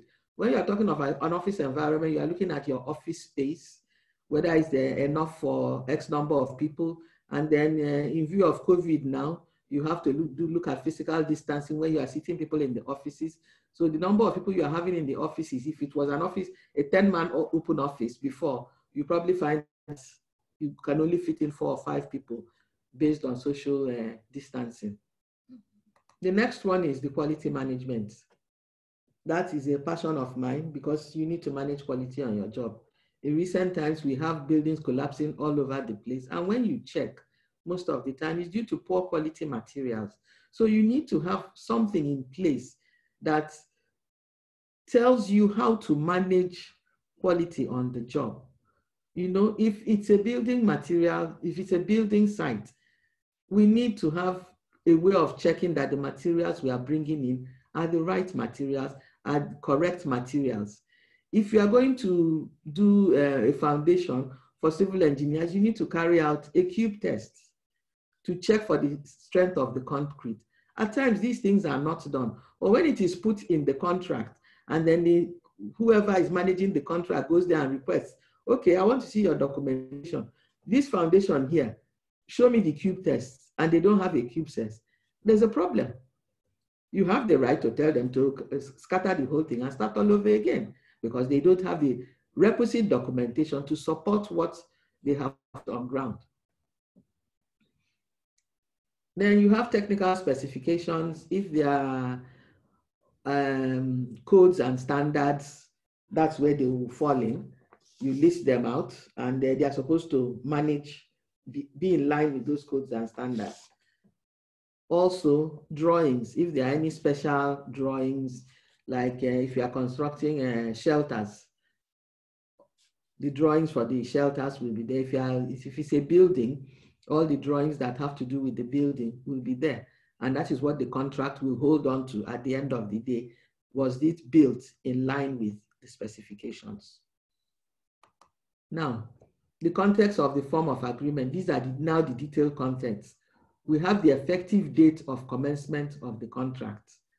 So after the contract, just before the contract has been signed, you agree on a date of commencement. It can be the date of signing, or you can put a day after, but most of the time it's the day of signing. Then the names of the companies, the client and the main contractors involved. This is usually a 2-page document at the beginning of the contract. You also have the contract title. You have the forms of contract and order of precedence, any forms that have to do with the contract and the order of precedence. You have the scheduled date of contract completion, which you have agreed upon based on the milestones that were developed at the beginning or when you submitted your bid. And then in between those, the scheduled date of contract, you have key milestone proposed dates. If it's an engineering, design, construction, installation, and commissioning, your key milestone will probably be at the end of your detailed engineering, that's a milestone. At the end of your construction, that's a milestone. At the end of, fabrication of equipment, that's a milestone. At the end of installation on site or construction, as the case may be, that's a milestone. And then you have the final milestone when the work is completed. But in between these key milestones, because these key milestones are usually very large, you will now have some mini milestones, which you can put in the section 3 where you have the prices, because these milestones also aid payment. So when you are putting in the milestones as you are submitting your bid, or even when they give you the contract to sign, you are allowed to negotiate the milestones. Because if you don't do your milestones right, you will not have cash flow to carry out your project. Then addresses for services of notices. This is for the lawyers in case there are problems and they have to serve you notice. Then the official address of the companies should be part of this form of agreement, so that if there's any problem, they will know where to serve notice. And then finally, communication matrices and procedures. So who are the focal points for both companies? Procedures for how you communicate. If we are going to use email, it's acceptable, fine, it has to be agreed up front. If it's not that you have to meet face to face or send it in writing on hard copy, it has to be agreed up front. Nowadays, things are changing. There's a new way of working. So some of these insistence on hard copy documentation is beginning to change. People are accepting emails and all that. So if there are any other specific details, then they put in. But from effect 1, 2, 3, 4, 5, 6, 7, 8, those are the main contents of the form of agreement. And if you pick up those first 2 pages without going into the scope of work, you know what the contract is all about, when they are going to start, when it's going to end, the individuals or entities involved, contract title, date of completion, the milestones, and addresses for services of notice. So at this point, I want to say thank you very much for giving Engineer Nimot and myself the opportunity to take you through this training. We appreciate your spending your 2 weekends with us. But before we close, we'll have a 10-minute break. And then there's an assignment we want to discuss. And then maybe we select 3 or 4 people who we will unmute and allow to tell us how they would like to handle the assignments. Thank you very much. So we have question and answer after we come back, and then we have a 10 minutes break. And then after that, question and answer, and then the assignments that we'll look at. Assignment that we'll walk through. When you say that we'll look at, are we going to walk through it, or we'll just walk through it? We'll walk through it somehow. Yes, we'll find a way to walk through it. Thank you very much. Just a question, please. I was told that you can load a document in the chat box. Is it possible? Yes, Engineer Olamoyegun will put you through. Okay. Privately. Yeah, because I need to load a document. Yes, he's already. Dummy name, dummy registered business address, and then the document saying what you have and what you have and what you have. And then you attach a full description of the following items, proposal, including conditions. So tell us how you intend to carry out. And then your source of funds for financing the build, operate, and transfer. And then your strategy, plan strategy, how you intend to carry it out. Are you going to carry it out as a one business? Are you to set up offices in certain area, don't have offices in that area? Then what is it to maximize local content in overall proposal? And then anything that will help. When you go down the line, assume that you want to carry out this bid. So you will look at each item, and then as you are looking at each item, you say, okay, I have a company. Can my company do this? I don't think so. If my company can't do it, can I go into a partnership with somebody to be able to do it? That kind of thing, that's what I'm looking at. All the way down. And then, I don't know how long we'll Is there any commercial aspect? No, there's no commercial. Okay. No, there's no commercial. Okay. It's just it's a proposal. Thank you very much. Okay, proposal. All right, thank you very much. All right. To have a proposal attached. All right, thank you. So I think that is clear. Sorry, maybe. Yes, Engineer Nimot. Yes, can I just quickly add that in addition to what Engineer Uju have said, this is a peculiar bid, which is kind of different from the conventional bid we're used to, which is bid, operate, and transfer. Yeah. So we need to think through it very well on either we want to bid or we don't want to bid. That's another aspect we want us to bring on board. Thank you, Engineer Nimot. We are losing you. So I hope everybody heard that. You can make a decision to bid or not to bid when you have gone through the document. That's we lost you for a few seconds, Engineer Nimot. That's why I'm continuing. Can you continue what you were saying, please? Well, I think that's it. Actually, even if you decide not to bid, tell us the reason why you are not bidding based on the various processes Thank you very much. To guide your decision to bid. Because there are a lot of requirements there. So, like Engineer Nimot said, if you are not bidding, please tell us whether it's 1A or 1B or 1C, whatever it is. That's why you are not bidding. Exactly. This is real life. And then for most of them, I don't expect a long, just a half-page description of how you intend to do certain things. You know, even if it's bullet points. Wow, this training is loaded. Thank you very, very much, Engineer Uju Okusogu and Engineer Nimot Muili. We couldn't have expected anything less. Engineer Bosse, I think we're going into question and answer now. Yes, ma'am.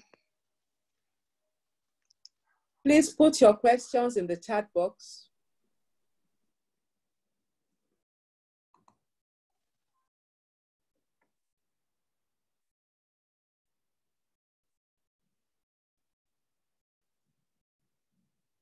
Okay, can I read some of the questions I've picked in the chat box? Engineer Bosel, do you have them? From Bosel Yekule and Ngozi Ezen Yumulu. There are 2 questions from in the chat box.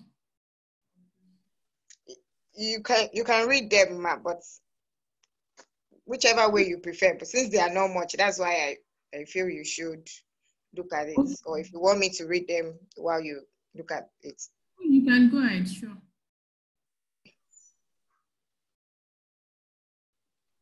You can go ahead and read them, please.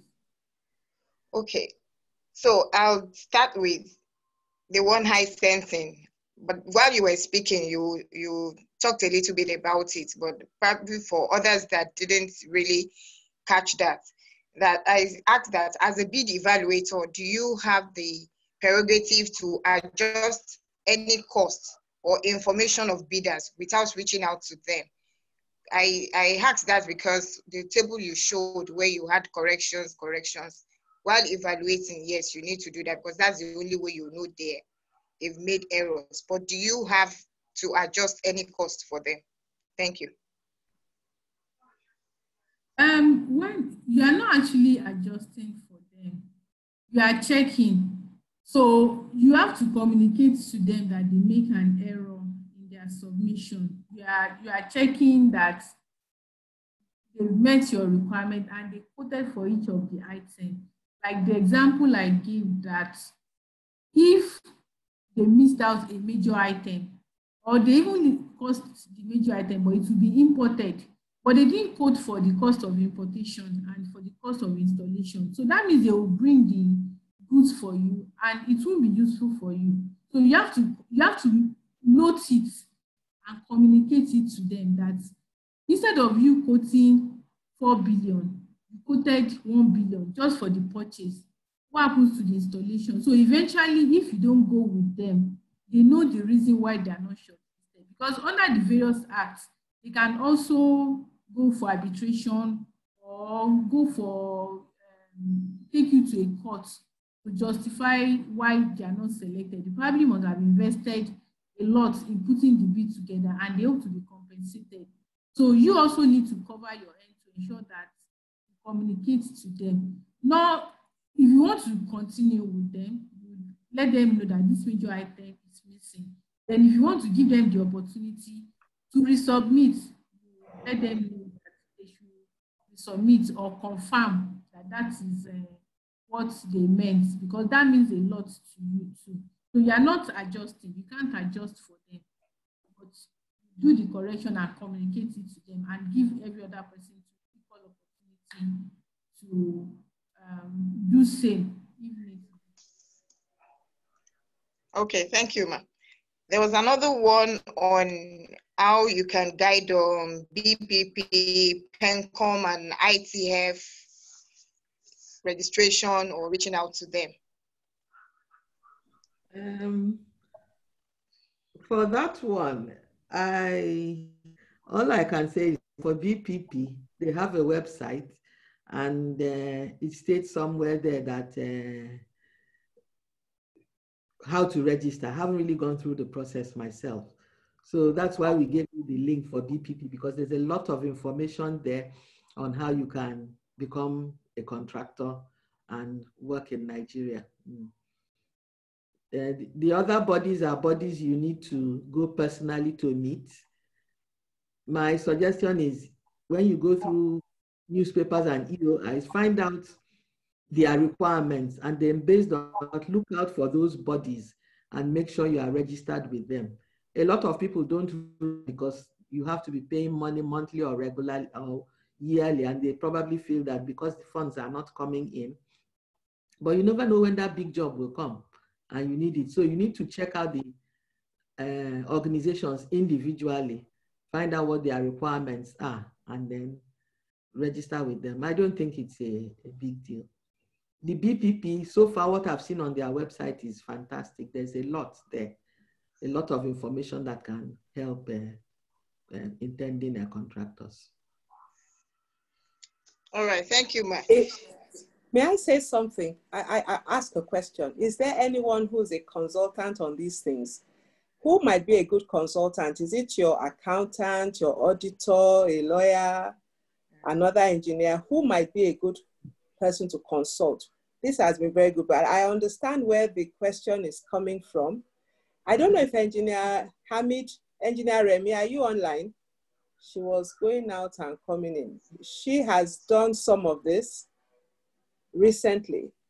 Oh, she's not here right now. And I think she just used someone. So if you know her, you might reach out to her. And she did a lot of it.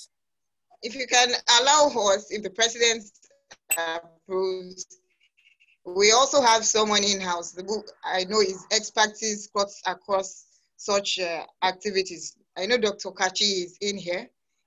Oh, Dr. Kachi, yeah. Yeah. Wow. Yes. So if we allow it to permit for him to share a few things. I saw his comment about build, operate, and transfer.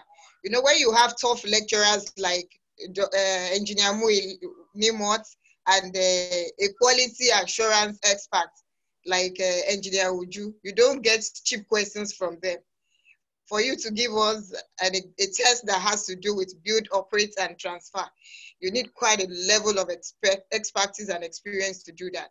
So when I saw his comments that this is a tough one, sample for us to practice, I want to, with my few knowledge of understanding of what we're doing today, I want to agree with him. So if we'll allow him to just share a few things with us, if the president and if you allow.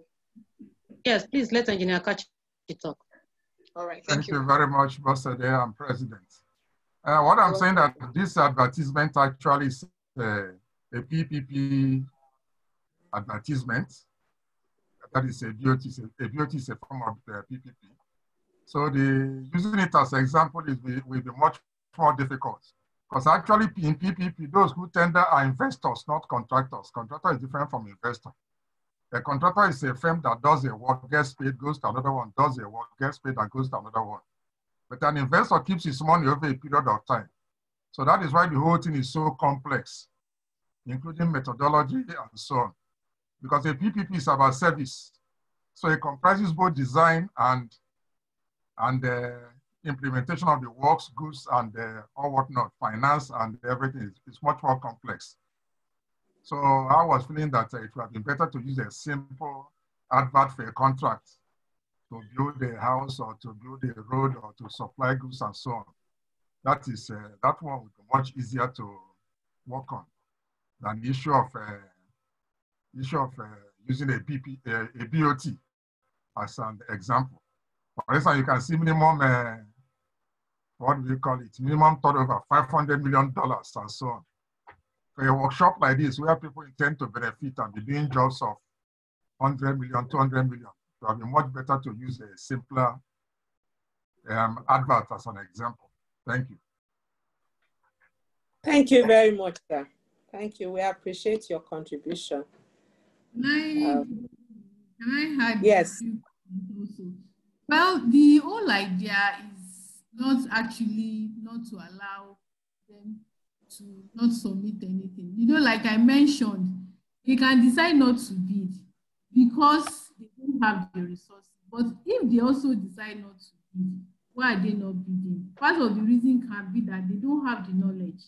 There are certain criteria that we've discussed that they should put into consideration and decide that because of this reason, I'm not bidding. So it's actually to allow us to understand from the perspective of the participant. Were you very active, or do you understand the various processes? Said, okay, it's good. This is going to be long term, bid, operate, and transfer like that. But do you really actually have the competence? So I don't have, I decided not to bid. So it's actually one of the things we wanted to test the participants. Okay, noted. Thank you. So Engineer Kachi, I don't know, maybe we can allow them to see. When they've gone through, they might say, hey, no way, not me. And some might say, I want to try. Sir. It's we still have some questions. It's a bit complex, I agree. But where I was actually focusing on is things like their strategy. Yeah, like you said. That area. Just tell me, how do you think you would do the work? The source of funds for financing is definitely out of. And then when you come to areas like minimum annual turnover, you can say, okay, I don't have this turnover, but I intend to go into partnership with somebody or have a joint venture of X, Y, Z. You know, that's where I was looking at. And then if there's any documentation you need to provide, just half a page on how you intend to go about it, you know. If you don't have the experience, you don't have the experience, but maybe you can always say that, okay, I have a joint venture partner who has this experience. My own is just like we used to say in the oil industry, then before they started local content, Nigerian contractors were meet and greet. So when you tell them, oh, you have a Nigerian, oh yes, we have a Nigerian contractor, there's a Nigerian percentage. And then you now go to the level of digging down and asking, what is the Nigerian contractor doing? He's only meeting people at the airport and bringing them to Port Harcourt or Warri. Finish. Okay, no problem. Let's go on with this. No problem. Let's just try. Let's go on with this. I just felt it will be tasking the participants too much. Okay. Well, it's opportunity to also learn and all round and take a decision. No problem. Let's go on with this. Let's go. Okay, we still have some questions here. There is a graduate engineer that said, I think the BS chairman, engineer Fumi Kadri, would take that probably towards the wrap-up, or the president would do that towards the wrap-up. So this is a graduate engineer with interest in EPC project management. If there are any other training or courses available to help his or her development. Then there's a question on people in the private-public partnership. Are they allowed to go into contracting and consulting? What's that question? I don't understand I don't understand the question. No, the first one is a generic one, but the second one, people in PPP, are they allowed to go into contracting and consulting? I think the person is mixing the two up. Can I respond what I understand? All right. Yes, go ahead. The private-public partnership is a combination of both contracting and consulting. For instance, like if I want to approach the assignment you want to give out, I don't have all the resources, I'm in consulting, but it requires for us to consult. I can decide as an organization to go and partner with Julius Berger to go into PPP or a government project. I still remain a consultant, Julius Berger remain a contractor. So yes is the answer. PPP is a form of procurement for executing a project, but it doesn't change me as a consultant not to participate. It doesn't change Julius Berger as a contractor not to participate. Chiboeze, I hope that answers your question.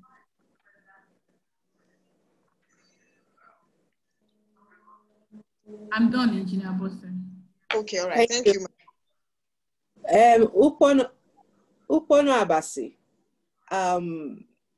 our graduate engineer with interest in EPC projects management. If you registered with this name, and I think I saw it, and we have other trainings in this regard, we will let you know. But when you join the town and gown, I'm sure you'll have more information about the opportunities available for you to climb up the ladder, and this sort of thing that you have in mind. By the time you are mixing up with APWEN members and NSC members, you will get to know more. Engineer Bosse may have some contribution to that because they are right there. Some of us have retired. So let me hand over to them. But we'll certainly keep you posted if there's anything we are doing. And as you move with us, I'm sure you'll get the other things you need as well. Just one addition, there's a lot of information on the internet. Yes. A lot of information. So you can even pick up things about project management without necessarily going on a course. You know, at least to have an idea what project management is all about. There are a lot of free resources, you know. Okay. Thank you. It's just to know which one you can use. Sometimes some of those things are not applicable in our own situation. Yes. If you are not specific, if you don't know what exactly you need to do, you just keep reading and reading. Though no knowledge is lost, but if you don't know what you need to do, project management skill is generic, but you know you still have to learn the specific one for different sector and different industry. Yeah. Someone also asked that, what are the key requirements for amateur engineer in consultation? I think that's wide, but I know the two consultants that gave us training, anyone can take that. Where is that question, please? Where did you see that? What? What are the key requirements for an amateur engineer in consultation? Consultation or consulting? I know the person wanted to say consulting, but... Well, I think they should just watch out. The BESCOM will be bringing out training on... Rebecca.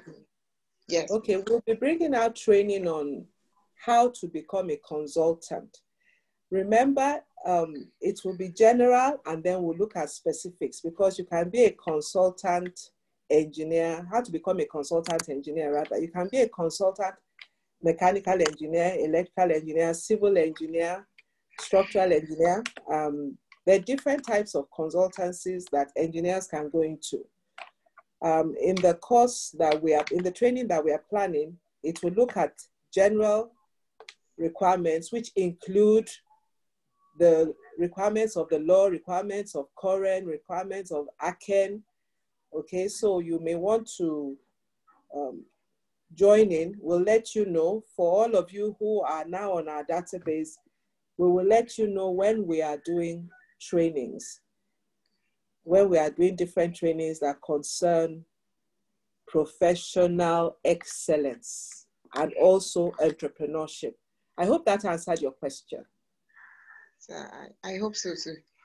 Yes. So, or do you think I answered the question, Engineer Bosse? Yes, you did, ma.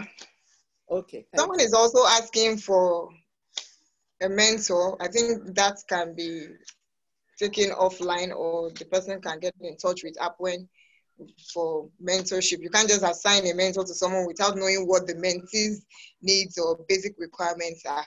So we may not really need to answer that. I would like to know the age of the person. I mean, how many, is the person a new graduate? If the person is a new graduate, then we know where to send the person, which is the town and gown, and also the chapter. Then people like Engineer Bosse, they can take them up and mentor them. All of us are available to mentor. No, we're all available to mentor if the person is in our, do you understand? If the person is in our line, you can mentor people. Okay, so, but specifically the town and gown is designed for that kind of mentoring. Okay, I hope that answered the question. I believe so. So, Ma, I know you responded to this, but I just want to throw this to either Engineer Uju or Engineer Nimot. A typical case, someone was called up to, probably they wanted to offer the person something based on, okay, we know you and it's something you can do. But the question was, do you have DPR registration?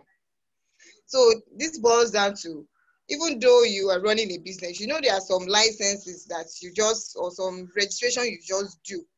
And it comes with costs, annual costs.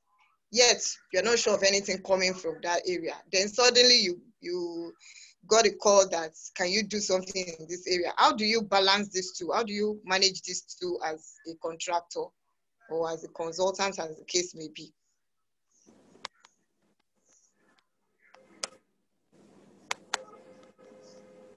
That's a difficult question to answer because I said sometime earlier that if you are going to be working in a particular field and you think you are likely to get something in that field, then you need to know what the requirements are for that field. And it's just trial and it's just luck. And you need to know what the requirements are and pay for those requirements, hoping for the day that the job will come. But you shouldn't spread yourself out thin.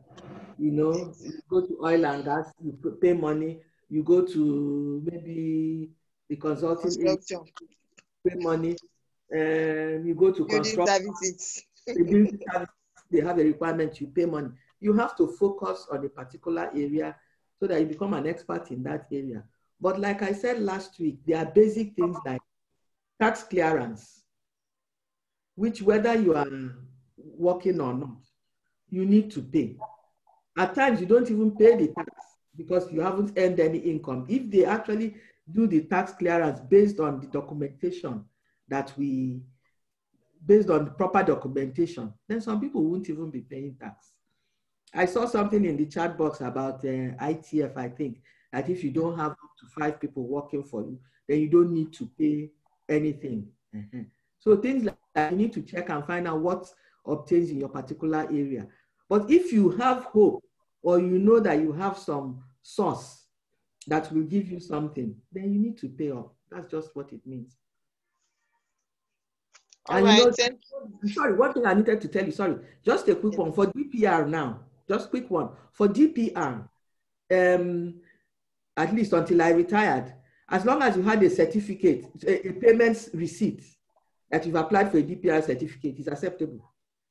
At least the bids are evaluated then. So if they want to give you something today, you can go and quickly run and pay for certificate, start the process while the tendering is going on, but you have something to submit.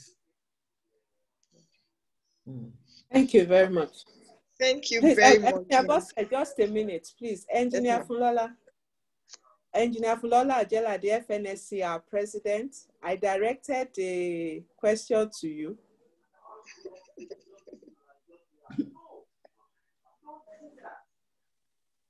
Engineer, where is she? Oh, was she kicked out? It looks like she was kicked out of the meeting. Oh, she's there. Okay, maybe we'll respond to that later. If there's anything else, let me reach out to her because it's important. So, another thing is, somebody once said to us that don't use your business account for private deposits. What happens is that when you go, maybe you've not done any business at all, and you've been putting private deposits in your business account because, well, you have a business account. It can be picked up by IRS. So when you now go to them and say, I haven't done any work, they'll say, no, somebody paid you 2 million naira. What was that for? It went into your business account. So we need to separate business from personal monies, which is something which we as Nigerians, we don't know how to do. We need to separate that. That's one of the reasons why we get into trouble. And that's one of the reasons why they're able to make us pay the kind of money that we shouldn't pay and even bribe to do these things. So please note that. Only put monies for business in your business account. Don't put private monies. And some people, when they want to get a visa, because they want to get a visa, they'll go and collect 5 million naira. Please just lend me 5 million naira for 1 month. It is captured. It is captured. Once you have an account with IRS, it is captured. You cannot come back to say you have not done any business. I hope that helps someone.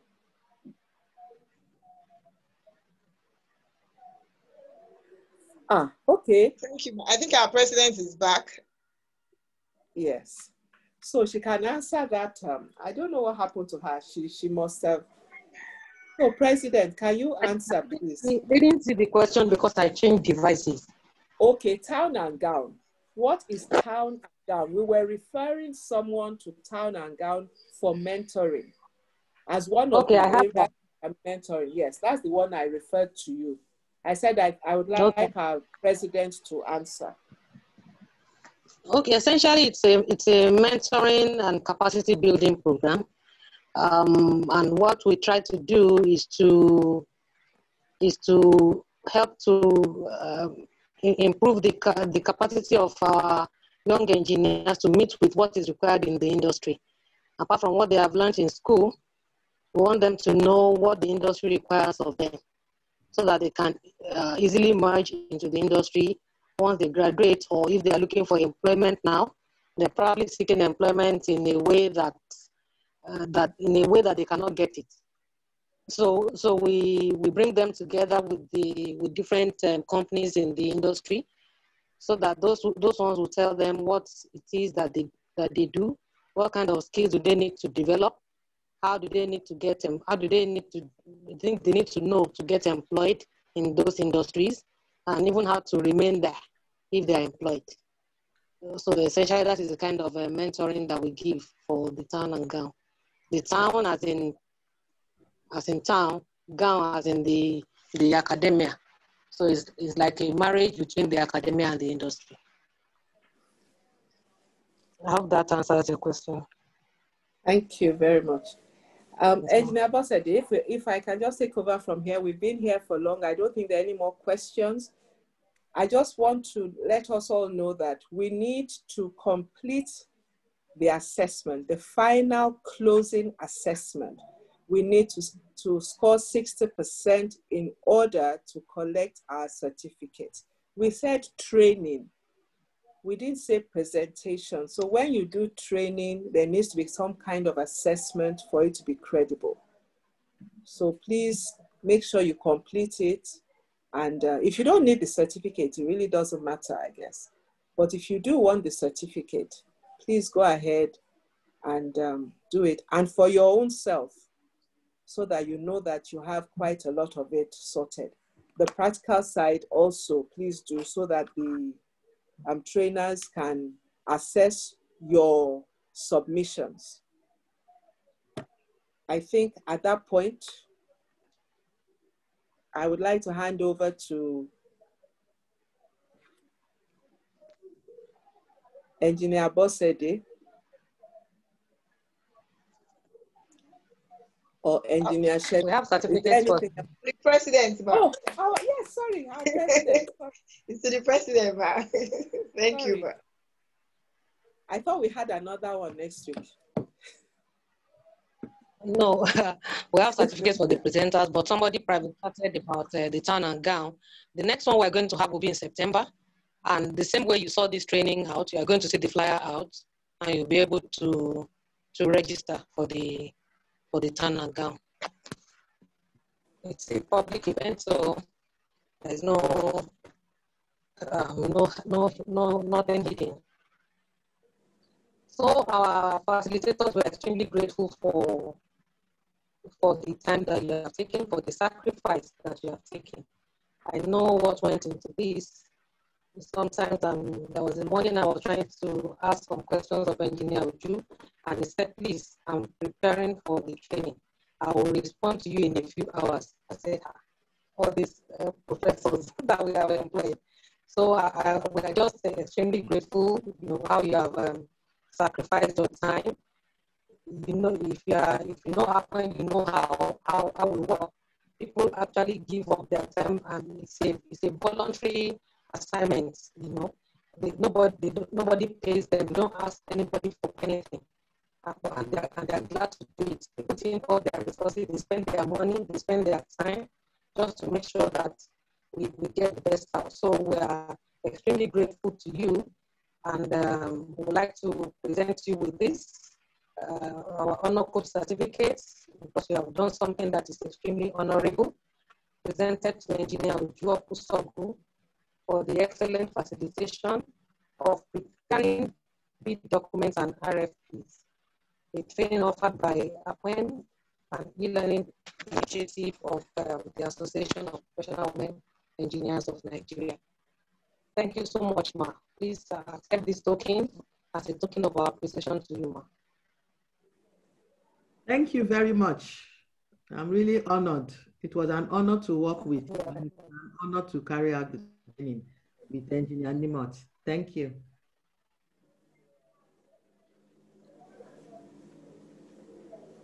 Okay, thank you, Ma. And this one also, honor code certificate for doing something that's extremely honorable, goes to Engineer Nimot for the excellent facilitation of preparing bid documents and RFPs, a training offered by APWEN, an e-learning initiative of the Association of Professional Women Engineers of Nigeria, issued today, 15th August 2020. Engineer Nimot, thank you very much. Thank you very much, my president. I really appreciate it. It's an honor to be part of this. And I also want to thank our chairman of the BESCOM committee for driving us to be the best we can. I thank everyone that have also worked with me, sharing their knowledge. The questions have really also made us to research more. There's no end to learning, so let's keep learning. Thank you once again for the opportunity.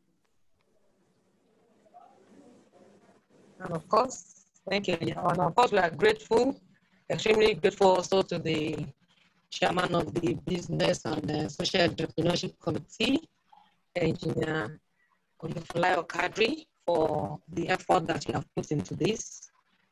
She will not stop at anything. She just wants to give us the best. It's not just the training, even though we are charged so little. She went to the extent of getting these tests that you saw. If you'd like to know, we actually purchased, the tests that were given. So for every test that you do, we have to pay for it, And this is something she just said we needed to. That this is a training. People need to know what we are giving them. They need to get something of high quality. We want to appreciate you so much, Ma, for this great work that you have done.